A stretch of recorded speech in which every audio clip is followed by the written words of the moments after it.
I remember one of the most popular videos I've ever posted. I'm sitting in my car eating a huge chocolate chip cookie because I was like, I'm going to show women that I'm stressed. And therefore, I just went through to Panera and got a massive chocolate chip cookie. And this is how I'm dealing with my stress because that's real. I stress eat sometimes. And I'm not apologizing for it. Right now, it's like you have to be food prepping, perfect food. And then there's this level of motherhood that to me is almost the harshest judgment. And it's the most cruelest, I think. If you want to make me feel bad about myself, question me as a mother or be passive aggressive about motherhood to me. Welcome to Success Reimagined. I am Dr. Amna Shabbir, your host on this journey to thrive at the intersection of ambition and wellness. In every episode, I'll help you challenge outdated definitions of success, discover practical tools and strategies for growth without compromising your well-being. I am so glad you've joined me. Let's reimagine what's possible together. Today, I'm thrilled to welcome Dr. Sasha Shillcutt, a tenured and endowed professor and vice chair of strategy in the Department of Anesthesiology at the University of Nebraska Medical Center. Dr. Shillcutt is a board-certified cardiac anesthesiologist, internationally recognized speaker, and the founder of Brave Enough, an organization dedicated to empowering professional women. She has authored over 50 peer-reviewed articles in leading medical journals and is the author of 2 acclaimed books, Between Grit and Grace, The Art of Being Feminine and Formidable, and Brave Boundaries, Strategies to Say No, Stand Strong, and Take Control of Your Time. Her TEDx talk, Resilience, the Art of Failing Forward, has resonated with audiences worldwide, and she continues to inspire women to embrace their full potential with authenticity and courage. Outside of her professional life, Dr. Shillcutt balances her many endeavors as a wife and mother. I have been personally impacted by her work, and I am beyond delighted that she's here. Welcome, Dr. Shillcutt. Thank you so much for the invite. I'm excited to chat with you. Thank you. Of all the things that I can ask you, and there's so many topics that I just want to go and explore. Today, we're going to be focusing primarily on perfectionism, which has been the theme on which I've been asking experts and researchers all around the world their thoughts and their insights that they've had on their journey. So when I was listening to your extremely moving TEDx talk, you open it with this phrase, perfection is a word I have strived for my entire life, my entire career, and that really hit home for me. How has perfectionism shown up in your personal and professional life? In good and bad ways. So I think my strive for perfectionism, honestly, probably allowed me to enter medicine as a first-generation medical school graduate in my family. So I can't say that it has always been bad because I think my drive to be perfect, especially younger in my life, really was something that had good outcomes, So when I look back, I'm like, I wanted to get the perfect scores. I want to get perfect grades. I want to be the perfect child for my parents. And part of that, after reflecting for the last, decade or so, really doing this internal work, a lot of my perfectionism came from my family life. It wasn't that my parents ever said you have to be perfect. I never heard that from my parents. But I had a family member who was not well in my family and mentally caused a lot of stress. And I saw what that did to my parents. And so as a younger sibling, I was like, I want to be the child that brings joy and peace and calm to my parents. And so to do that, I'm going to achieve like the highest thing I can. And in my little brain, age 8, that was being a doctor, right? So I was like, I'm going to get perfect grades. And it wasn't because they put pressure on me, because they honestly didn't. It was me wanting to please my parents. So for many reasons, I am thankful that I was a little perfectionist because it did protect me from a lot of poor experiences and poor outcomes, I think, as a child, only because I didn't do things that I felt were going to hurt me later on in life. So even in my dating relationships, I had to date the perfect person. And the minute that person was like, showed me his imperfection, I was like, I'm out. Like, and sometimes I look back and I go, man, I was like a little militant type A, but I also go, you know what? I don't have a lot of bad childhood trauma because I was this little like perfectionist. Now, later in my life, it definitely caused negative aspects. And I've had to overcome being a perfectionist. And I've definitely had to change that for my own children who are growing up in a much different environment in a different day and age. So now I think in the first part of my life, I think it was a positive thing in some ways, just in my family of origin with what I was going through. But later in my life, it showed up in negative ways. And I've had to dismantle and unlearn those perfectionistic behaviors. Wow, that's very interesting perspective as like stepping back when it was serving you in that role and then realizing when it's not serving you anymore. Like one of the things that I keep reflecting on is basically the underlying desire. Is the underlying desire external validation / exhaustion, where you find yourself in that intersection? I think that when I was younger, I think it was a protection. I thought if I'm perfect, I will make everyone around me happy and I will be safe. Like I attributed perfection with safety. And like I said, in some ways it worked for me because I coach a lot of women, I coach people and I hear about things that I did not experience because I literally strived for perfection. But then later in my life, I realized like, this is so toxic, this drive for perfection, that it's not like external validation. It's literally a safety mechanism that no longer serves me. It's actually hurting me. And that is something I think specifically in healthcare, we all can identify with, because think about the word do no harm. It's not do no harm the best you can, but forgive yourself if you do. That's not the thing. It's do no harm, do zero harm. Yeah. Zero harm policies. We have this everywhere. How many times does a GME survey come out and we tell everyone you have to answer 100% on all these? We do all of these things 100% of the time. Otherwise, we're going to get flagged, right? So we still strive for perfectionism, but we're humans. There's errors. There's less than perfect. There's no way we can be perfect in healthcare. And so it becomes this toxic strive for what you're working so hard for. And for me, like how this showed up later in my life was burnout, just total 100% burnout. Like I have to be the perfect mom, and I have to be the perfect doctor, and I have to be the perfect wife, and I got to look perfect, and I got to be, perfect in all the ways, all the time. That is not an obtainable goal, and it is unrealistic. There is zero way that you will ever be perfect.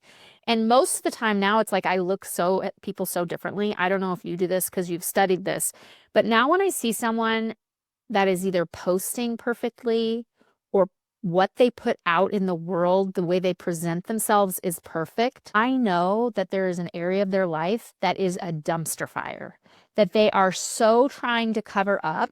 So they are presenting this only perfection because they don't actually know how to show up real, And I get it because that was me. Like that was 100% me. Every word of that just resonated with me so well because I have decided to show up as I am. Like that is my goal. And so there are times when you're put together and you're going to show up like that on social media. And there are times when you're going to see my stretch marks because the camera is angled poorly. And that's okay because that's how I am. And there are times when I wear glasses. There are times when I'm wearing contacts. And you're so right. But and there was the longest time ever that there was this relentless pursuit of appearing flawless, which prevented me from like literally doing anything. Yeah. Yeah. Well, if you go back and look at I've probably been on social media now for about 8 years, like had a platform, I would say, for 8 years. And if you go back and look at my first 3 to 5 years of Brave Enough, 90% of what I posted was perfection, like filter, look. I had to always have makeup on. Like today, right now, I'm not wearing makeup. I always had to look 100%. I took 100 pictures to post one. And actually someone told me to do that. Like I went to training early when I was starting this platform, and several influencers were like, oh, we take 200 pictures a day and we post one. So I was like, well, this is the recipe. Like, I got to know how to do this. And then you see a change, and the change did not happen because I was like, oh, I've grown and I'm self-aware. Do you know what happened? Honestly, about 3 to 5 women physicians over the course of 1 year shared with me that when they met me in person, they really felt like a connection with me more than online because they saw how real I was. And I realized, like, I'm not putting my real self on social media. So this is like false. So I literally got rid of all the filter apps on my phone. I got rid of the feel, and it's not like it still doesn't come up. Like, it still comes up.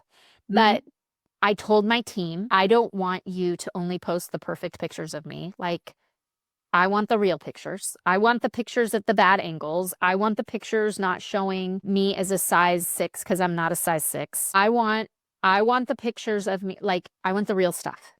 Like, and so now if you see my social media, it's totally different. Like, it is the real me. It is me with no makeup on the weekends. It is me with no makeup on call. It is the bad angles. It's just me being real, because again, it's that perfection paralysis, right? Like, it's so exhausting to try to be perfect. When I met you at the Physician Coaching Summit, I can attest to the reality of the situation over here. And this really brings me, I'm going to share one of my favorite quotes from Brittany Grace. I was listening, and when I parked the car, had to jot this down because it made me both smile. And I was like, I just have to put it down and share it with all my friends too. So I'll share it with the audience. What does put together even mean, by the way? It's like we think of ourselves as Humpty Dumpty, and once we can find all the king's horses and all the king's men, we will suddenly find happiness, vacations, and skinny jeans that we can breathe in. In your experience, like when we're talking about all of this, so, with the unique, specific way you're helping so many women outside, manifest themselves authentically and show up, I would love to hear in your experience of helping countless women, how does perfectionism show up in particular for mothers and like in the roles women find themselves? Oh gosh, yeah. A lot of ways, right? Like, we judge ourselves, I think, not for just appearance and how we look. Like, that's a whole topic that you and I could discuss. But there's this achievement, right? Like, what have you achieved? Then there's this, how do you present yourself? Are you, do you look perfect? And then there's this whole, like, are you healthy? Like, like, I remember, like, one of the most popular videos I've ever posted, I'm sitting in my car eating a huge chocolate chip cookie because I was like, I'm going to show women that I'm stressed, and therefore I just went through to Panera and got a massive chocolate chip cookie, and this is how I'm dealing with my stress, because that's real. Like, I stress eat sometimes, and I'm not apologizing for it. Like, right now, it's like you have to be food prepping, like, perfect food, and and then there's this level of motherhood that to me is almost the harshest judgment, and it's the most cruelest, I think. Like, if you want to make me feel bad about myself, question me as a mother, or be passive aggressive about motherhood to me, and showing up for my kids, or how I show up, or what didn't show up. I have 4 kids. There was a time where they were all in activities. Now I have 2 at home, and they're in activities. And I remember going to swim lessons once with my child, and the swim lessons happened in the middle of the week at like 10 a.m. and I never could take them. It was always the nanny or my husband. And I went for the first time to swim lessons, and someone said, one of the mothers were talking, and they said, "Who are you?" And I said, "I'm Sam's mom." And she said, "We wondered if you even existed." And I just remember, like, it felt like the most judgmental comment, because here I am working 10, 12, 16-hour, 24-hour shifts, have 4 little kids at home, don't even have a minute to breathe. I'm so burned out. I literally go from the hospital to mom. I live for my kids. I have to miss things all the time because I'm working. I'm getting called back to the hospital. And I'm doing the very best I can just to breathe. Like, that feeling, just to breathe and just to, like, make it through a day. And they don't know that I'm the mom, and they think I don't exist. Like, or a comment such as, and I hear this comment still. Oh, I love my child. I love my kids too much to do that, to work. Or my kids are too important to me to go to that conference and give a talk. And what I hear is, you don't. Yeah. What I would hear is, you don't love your kids as much as me. I love my kids. And it's not that the person means it that way, but that's how I would hear it. And so I think perfection stands up and comes out in women in the most cruelest of ways sometimes. Like, men get a pass. Like, if they're in the OR and they're like, I gotta leave because I gotta go to soccer game, everyone's like, oh, Yeah. he is the best dad. Oh, he's finally getting to see his son play soccer. But if you miss one thing, it's like, because the bar is so high for us as moms, it just feels like there's every aspect of our life as a woman, we can let perfectionism take hold of us and we can just beat ourselves down. That is so, so true, because I felt this way. We talk about, we're recording this, we're having this conversation. I felt that when I heard other people who looked like me and who could completely echo the responsibilities, missing things, missing pickup, missing activities, and normalize that, I would feel seen and heard. And so part of this is like, not having these conversations is actually hurting us. Having these conversations is helpful. And I love that you brought in the cookie bit in there, because absolutely gaslighting ourselves. Like, you wake up in the morning, you pick up your phone, the first thing your phone's telling you all the things that you haven't done for that day, or you're like, okay, did you wake up and stretch and meditate and hydrate? And also, who are these people? Who are the, yes, you can strive. And that's why I really want to have these conversations that surround perfectionism, because another thing I'm noting is this subtle gaslighting that's happening now that we're talking about, like, self-improvement and all the things. It's like, I have overcome, and now I'm on this other side. Like, even my marketing team was giving me this recommendation to, like, put stuff like that, overcome, like, and I'm on the other side. Like, it was like a battle. And yes, we have had our journeys and struggles. And yes, I help people and I know things and I do all the things, but I'm also very much on the journey. So this false narrative that, okay, there was a hump and I jumped over it and I got like all this training and now I'm helping other people. And so ergo, now I'm perfect. I'm also really trying hard to fight that narrative. Yes. Yes. And that you can be a work in progress and also an expert helping other people at the same time. Yes. Right? Like, you're younger than me. You have less experience than me. However, I can learn from you and you can learn from me at the same time. Like, it's not like, oh, Dr. Shillcutt, she's got it all figured out. Like, no, or Dr. Shabbir has it all figured out. Like, I'm going to learn things from you and you are going to learn things from me, even though I'm working on things that maybe you've already figured out and you're working on things that I figured out. Like, we're constantly working, we're a work in progress. And we have to just accept that about ourselves. Like, I keep thinking like, oh, I'm just going to get to this level of positive, the way I talk to myself, because I struggle with my inner voice a lot. I have to do a lot of work on my inner voice. And I remember I was actually coaching last night, my coaching group, and we were talking about our inner voice. And I felt like, I was like, I struggle with this every day. Like, I don't even feel sometimes like I can be an expert in telling you how to do this because I'm still working on this. And then I realized, like, no, that's the whole point of this. You can be a work in progress and be an expert helping others at the same time. Well said, well articulated. And I think that brings reality and authenticity into it. So specifically talking about your work and helping, you are a woman leader. You have helped other women in countless leadership roles. When I was listening to your TEDx talk, it was so powerful because you talk about this concept of failing forward. So for anyone who hasn't heard your TEDx, I'm going to put the link. Please go ahead and listen. It's wonderful because you share and you make us all reflect. But as we think about like perfectionism, and we're talking about high achieving professionals, women in and outside of medicine, what do you think happens when you are observing women being held back by perfectionism? And when we look at perfectionism, looking at it 360, you as a woman leader suffering from perfectionism and then also internalizing this narrative of other-oriented and socially prescribed perfectionism that's being hurled at you? I think it's sometimes we actually hurt women by saying like, oh, you're not ready. You got to figure this out because women are judged harsher, and they are. That's true. And you can't share your idea till you've like ironed it out, or you can't put out that podcast until it's perfect, or do not pitch yourself to speak until you've done this many talks, or we hurt ourselves. We actually hold women back because we know men advance based on their ability. What's the word I'm looking for their potential. And women advance based on their proven record. Like, you got to have proven it. But we look at men and we go, they have potential, but we don't do that to women. We look at women and go, and even I find myself doing this. Like, often I find myself being harder on my female residents and fellows. And it's not because I am like, they're not as good. It's because I'm like, I want them to just be so good when they graduate because I know what's in store for them.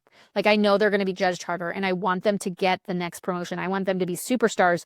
And so what I think we do is this social construct of like women having to be perfect and having to figure all this out. We hold them back actually, and we're missing them. We're missing their ideas sitting around a table discussing things because they're like, I don't have all the answers, so I can't give a answer, right? We judge them harsher, and so we don't put them on a panel, or we don't give them an opportunity to lead. And you just have to get rid of that perfectionism, both in yourself and the way you judge other women, because we should give women a margin of failure. We should give the same margin of failure we give to men.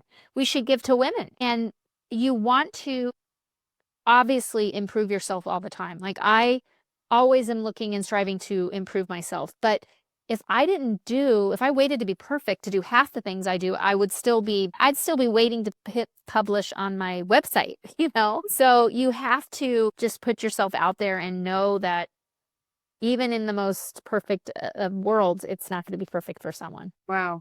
And this like recognition, and earlier you alluded to like self-compassion. Bringing that right back when we're being so like judging ourselves so harshly, and how can we tie that into all of those ways in which we're holding ourselves back? Like, are we going to talk to ourselves like the way we talk to somebody else, or vice versa? Oh, so good. So good. I mean, just yesterday I was in a group. A woman was sharing how harsh she was being in her inner voice. And another woman in the group, before I could even weigh in, said, would you say that to me, what you just said about yourself? And it was like you could hear a pin drop. Everybody's paused. I mean, I almost get choked up just repeating it and thinking of it because it was so powerful. Because she would never have said that to the woman sitting on Zoom in the box to her right. But we say that to ourselves. And one thing that was a turning point for me really to embrace my imperfection was my oldest child. We had this huge, big floor-length mirror that is in our living room. And I was looking, I always put on clothes and then I come out and look at myself in this mirror and like, does this look okay?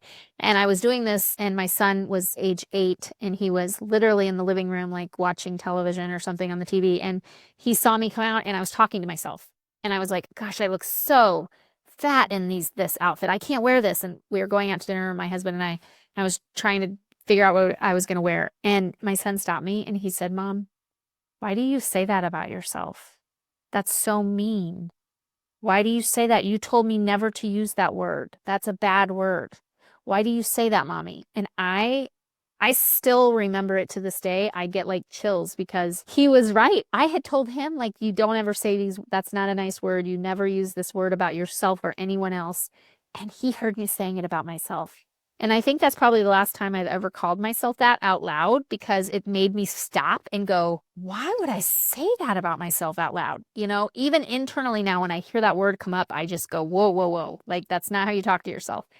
So we have to really understand that we have people watching us, and, there's people watching you. There's people watching you on social media. And if you only posted perfect, there's people, residents and fellows and medical students going, I want to be like Dr. Shabbir. She's so amazing. I want to be her.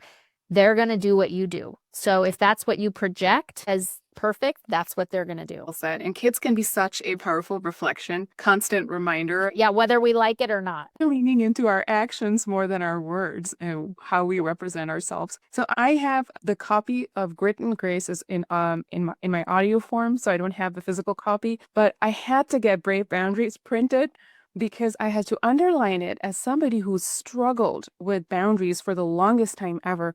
So you really emphasize like the importance of what I would say life-saving boundaries. When we think about perfectionism and we think about boundaries and that sweet spot where we're also like in the space of people pleasing, Yeah. what strategies can perfectionists employ to like establish and maintain healthy boundaries without the guilt factor and the fear of failure? Yeah. So this takes a lot of work. And just because you feel guilty or you feel shame, doesn't mean you're doing it wrong. The first thing I tell people is just be aware of it. When you're starting to feel shame, I think Brene Brown says like perfectionism, shame is always riding shotgun, when you are a perfectionist. And so for me, it's a big red flag. It's just a red flag. Like, oh, you're in perfectionism mode. You're in perfect mode because you're feeling shame. So when you feel shame or when you feel guilt setting a boundary, like I'm in perfection mode or I'm in pleasing mode. That's all it is. It's just a red flag. It doesn't mean you're weak. It doesn't mean you're bad. It doesn't mean you've backslid, because these neurons that we formed in childhood. We formed in we're not going to just get rid of them because we took a coaching course. Like they're going to remain, right? They're going to still be there. But if you can be aware of them, if you can go like, I'm in perfection mode. So even me like walking by a mirror, if I see myself starting to feel, if I remember like, oh, I'm starting to feel bad, I don't want to look at myself in the mirror, I just know like, oh, I'm in perfection mode. I'm having a moment of perfection. Doesn't mean I have to stay here. Doesn't mean I have to be here. Doesn't mean that's who I am. But my neuron has gone down the path of least resistance, which is always what you learned as a kid. And I learned it as a kid. I practiced it for 35, 40 years. I'm not going to just not have that neuron go down the pathway. But now I know better. And so I'm not accepting this on myself, and I'm just going to see it as data. Like, oh yeah, I just published a blog with 2 spelling errors. I'm feeling shame about it. I published a blog with 2 spelling errors because I'm human. It's not the end of the world. Is someone going to criticize me? Sure, possibly. Does it have or change the value that I feel as a human being? Absolutely not. Move on. Data collection. Well said. And it's such a powerful practice of mindfulness too. Like when you're just saying, okay, this is data. I'm just gathering data right now. Yes. So when you're working with these amazing humans and women, and you're just like, okay, I wish you could see right now, it's perfectionism that's really holding you back from putting that boundary around you to save yourself. What do you tell these people? How are we going to get over that? Yeah. So I always say it, and this is going to sound probably like, whoa, but it can be uncomfortable and suck now, or it can be uncomfortable and suck later. You choose your when and how much discomfort, meaning you come to me and say, Dr. Shillcutt, I really, really, really want you to speak at this upcoming event. And the minute it gets out of your mouth, I know it's a no for me, because maybe it's a month that I have a lot going on and I would be overstretched and overcommitted. But I like you. I think you're amazing. I want to please you. I want to make you happy. I want you to think good of me. I want you to like me, blah, blah, blah, fill in the blank. This is just an example. It's going to either suck for 20 seconds for me to look at you in the face or send the email immediately back and say, I wish I could. I cannot. Thank you so much for this opportunity. It's going to suck. That sucks. Or it's going to suck for weeks because I'm going to ignore it. Then I'm going to feel bad because I procrastinated the boundary and I've procrastinated saying no. And now you send a second email. So now I say yes, even though I don't want to do it because I know it's going to be really stressful. I mean, I want to do it, but I shouldn't do it, but I say yes. And now it's going to suck because that month I'm overstretched. I'm exhausted. I'm not even showing up fully for you. So it can suck for 20 seconds of brave to set the boundary and say no and move on. Or it can suck for weeks, months, even a year. I have some women that I coach that are like, I'm on this committee. I've been on this committee for 3 years. I need to get off this committee. Okay, let's get off this committee tomorrow. Oh my gosh, I can't get off the committee tomorrow. It's going to be like a year-long process to extract myself from this committee. And I'm like, so it's going to suck for another year? Like, you want to be uncomfortable for another year on this committee. That is more painful to you than 20 seconds of brave, set the boundary, say no, remove yourself from the situation, get uncomfortable, have that uncomfortable conversation, and then move on. You just choose when it's uncomfortable and how in the duration. Choosing the time. Yes. So when people are leaning in, like one of the things you talk about in your book is like boundary backlash. I feel like that might be one of the biggest things that we're just so afraid, like the sky is going to fall, what's going to happen to us. And potentially, yeah, things are going to happen to us. But so what do you say to somebody who's like that? Yeah, so boundary backlash is a real thing, and it's especially something that is real for women and underrepresented minorities, because when we are given or asked to do something, the expectation is always that we're going to say yes, and we're going to be so thankful for this opportunity, even if it's burning us out. And we know women get asked to do these things more than men, and women minorities get asked to do even more. You have to really be aware of this, that backlash is real, because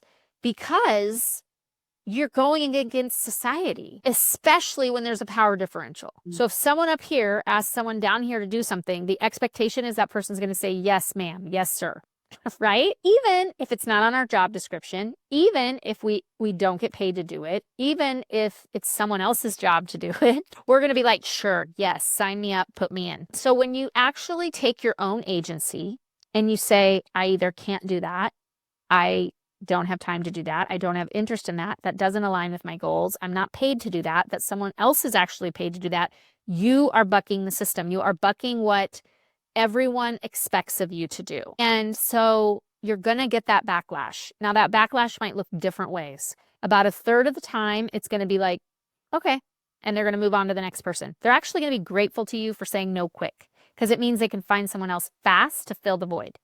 Then there's about a third of people who are like, she said no. I didn't know you could say no. Why don't I say no? I'm kind of inspired to say no. I'm going to start setting boundaries, right? And then there's going to be like this third of people that are like, who does she think she is? She thinks she's better than me. She thinks that she can say no to me. I'm never asking her to do anything again.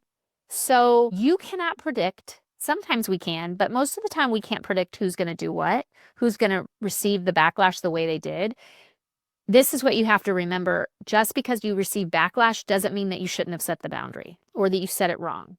It probably means that you're speaking to someone, you're setting a boundary with someone or to someone who doesn't know how to set boundaries or who doesn't feel the same self-agency you do. Absolutely well said. I feel that way. You know, when you mentioned that you should be so grateful, I call it toxic gratitude, because I've faced that. I know I'm not alone. You've faced that. A lot of us have faced that. And I keep hearing this specifically when I'm surrounding myself with early career clinicians, because they're like, oh, you should be so grateful. Like, you are here. Right. Yeah. Do that. And then I also hear this a lot among international medical graduates when they're like going through this exploitative phase, when they have like visas and situations like that, where they're just like, well, you should be so grateful that you have a job. Whereas, you know, they're doing all the work plus some more, leaning into that and recognizing this leaning into agency. And I was really worried about backlash. But I did apply boundaries when I was practicing full-time as a primary care physician, and it came to time with my patients because I was going home so late. Nothing catastrophic happened. The only side effect ultimately was that I did go home on time, and my patients never waited in the waiting room. And it was a process. It was about a 2-year process, but it worked and things were fine. Yeah, I love that, because the narrative that we create in our brain is almost always worse than the reality. Yes. Right? Absolutely. And if someone really, I will say this, if you set a boundary that's appropriate and someone comes at you with massive backlash, that is even more data for you to go, I needed to set this boundary. Whoa. Right? Yes. So, you know, if I say no to somebody and they respond really harshly to me, I'm like, noted. I'm glad I set the boundary. because that response tells me this is not a person I want to engage in future collaborations with. Absolutely. And this is just randomly reminded me when I was listening to Grit and Grace, you talked about interpersonal cleanup. And I know we talked specifically about what women have to do. And I was also really shaking my head when you talked about how you would do interpersonal cleanup after a code. And kind of just like, I just want to make sure that everybody still likes me. And that really does lean into the perfectionistic tendencies we have. I mean, for me, I wanted to be like a really good physician who also is a great mother, who also is like very collegial. So I was just like, wow. And I know so many of us feel that way. I would love your thoughts a little bit about like what propels you to write that. I was just such a good term. You know, it's like emotionally taxing to have to oftentimes to show up authentically as who we are as women. And when we are striving for perfection or we're striving for likability, we will have to do that. If you want to be liked as a woman, you will have to go and do emotional and interpersonal cleanup.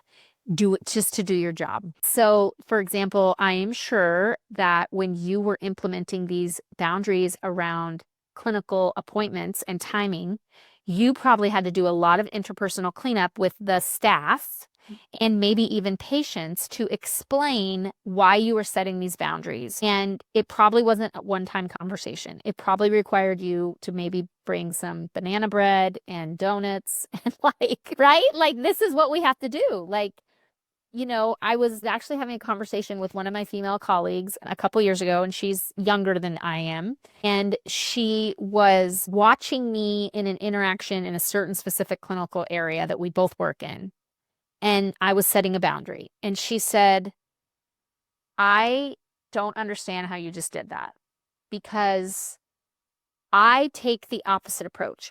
I bring every time I work in this area and I have to set boundaries, or I know I'm going to have to, I bring in sweets and treats. And she's like, this is what I have to do. And she's like, I wish I had your personality so that I didn't have to do that. And I said, oh, first of all, when I was very junior, I would do the same thing because I didn't have the understanding on how, or the training, and I didn't have the years of experience. And so this isn't like I just have a better personality than you or a way to set boundaries better than you. I had to do the same thing when I was, an early career physician. And we shouldn't have to do that. Like, nobody should have to do that. Like, you shouldn't have to buy your way to do something that's appropriate in setting boundaries.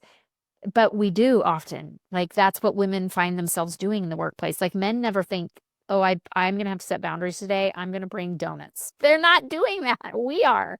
So it's really interesting, all the taxing kind of emotional work that we have to do that we don't realize just exhausts us. It's adding to all that mental load. Absolutely. And I just, when I'm working with folks, I let them know to stop talking. After you've made a statement, just stop. Like, one of the things that we also want to do is just over explain ourselves. Oh, yeah. So the cows come home. I just want to make sure you know why I'm doing this. Like, I hope you, like, I have to tell you, I should probably send you the temperature log of my child to make sure the temp was 103.5. And let me also let you know, like, I'm literally about to keel over, and that's why I can't come in today. Yeah. And also then and I'm giving this example of us not going in when we're sick, but also while we're sitting at home, continue to like marinate in the shame and the guilt of all the people that need to be rescheduled for that day. Our poor colleague who had to pick up slack for us, all of these extremely unsustainable narratives that we're. Yes. Instead of just being like, we're humans and we work in a human environment where there's a lot of illness and sickness, and we're going to sometimes have a percentage of people that are sick. And so let's work that into our FTE, right? And expectations. Absolutely. So if I was to now invite you to look at that woman who is just paralyzed with perfectionism, internal, self-oriented, as well as other-oriented, socially prescribed, all the ways, I feel like it's not one category. We are marinating in all three of them, depending on the season, the month, the time of the day. What are some of like the steps or things that you just, I know that this conversation and the acknowledgement and the earlier things that you've mentioned are critical. What other things would you just talk to that woman? Yeah, I would say I would say what I would say to myself. And that would be kinder to yourself than necessary. There are so many things that don't matter, that we judge ourselves so harshly on, and we miss out on so much joy and opportunity because we try to be so perfect and we are so judgmental. And I would also say, don't let other people determine your future. Don't worry about what somebody's going to think of you when you say no or you pursue your own path. Don't stay on a committee or in a job or in a task or a title or even an institution that is not aligned with your goals. Even if you're finding success there, don't worry about it. Don't worry about what your mentor's going to say. Just don't let other people define your future for you. And I think I did for many years out of fear of disappointing others. And I wish I wouldn't have, it took me like 10 years of practice to figure that out, that like, I know what's best for me and I don't need 5 mentors to sign off on it. And that's what I would say. Just don't let other people define your future. That was beautiful. Thank you so much for sharing all your incredible insights and for the work that you're doing that is so heart-centered. I know that I'm going to be putting in all the links for the podcast, which is incredible, as well as the books. Anything you would like to add to what we talked about today, and how can other individuals learn more about you? You can find out about me at becomebraveenough.com. I have a Friday newsletter called The Scoop, and it's easy to sign up for that. I write a little short 30-second blog every Friday, and all my stuff that's upcoming events and speaking and such is in there. And I just so appreciate the work you're doing. And I love that you're putting yourself out there when you haven't figured it all out, and you're so open and vulnerable, and you're helping so many early career physicians find their voice and stay in medicine, which is what we need. So thank you so much for the invitation, and I so appreciate being here with you. Thank you so much, Dr. Shillcutt. This episode is part of a special series and my budding book project on unmasking perfectionism. Thanks so much for spending time with me today. Just a quick reminder, while I am a physician, I'm not your physician, and nothing in this podcast is medical advice or any kind of professional advice. Everything shared here is based on my personal experiences, and the views expressed are entirely my own. If you enjoyed today's episode, I would love for you to rate, review, subscribe, and share the show with anyone who might need a little inspiration to redefine their own version of success. I'll see you next time. Until then, keep reimagining success one small step at a time.